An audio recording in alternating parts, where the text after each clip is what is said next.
fait la connaissance du peintre par ses œuvres. D'abord dans une exposition qui avait lieu à Paris il y a déjà pas mal d'années, dans une galerie du Centre des Arts de Paris. Et ça a été une révélation extraordinaire.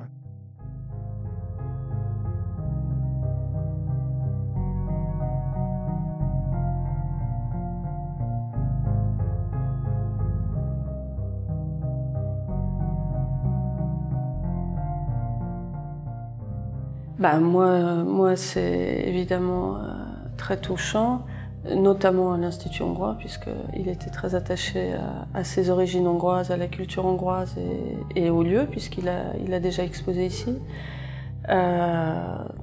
J'espère que des gens qui n'ont pas vu de tableau Sandorfi depuis longtemps à Paris, comme ça, auront l'occasion de venir voir l'expo.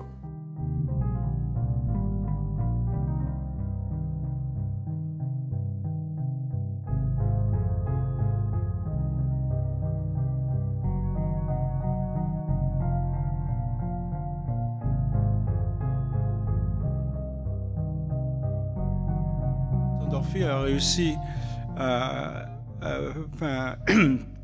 utiliser la photographie comme modèle, mais il ne peignait pas avec la photographie, il peignait comme un peintre. Les photographies, il les projetait, donc il travaillait comme un peintre sur une toile. Il se trouve qu'il était très très curieux du reste, c'est évident dans ses œuvres, de la technique et une grande rigueur. Et nous avons eu des rapports professionnels mais amicaux aussi. Et il me posait tout le temps des questions parce que j'avais fait des recherches sur les techniques des anciens, justement des Hollandais qui ont eu c'est le point culminant. Et il a adopté, moi il m'a toujours posé des questions, moi je lui ai donné, et puis à un moment donné, il m'a dit, mais tu fais pas la fusion, tu fais des aplats.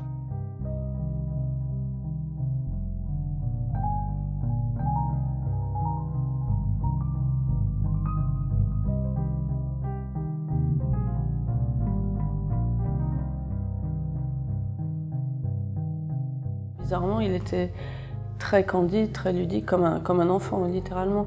Je pense que... Mais ça, c'est possible d'interpréter qu'avec l'équation artiste-peinture. Si on ne connaît pas l'artiste, on ne peut pas interpréter de façon juste le travail. Il mettait tout ce qu'il avait de mauvais sentiments. C'était une purification pour lui, la peinture. Donc, la violence, la tristesse, tout ça, c'était son processus de peinture, c'était une sorte d'expiation et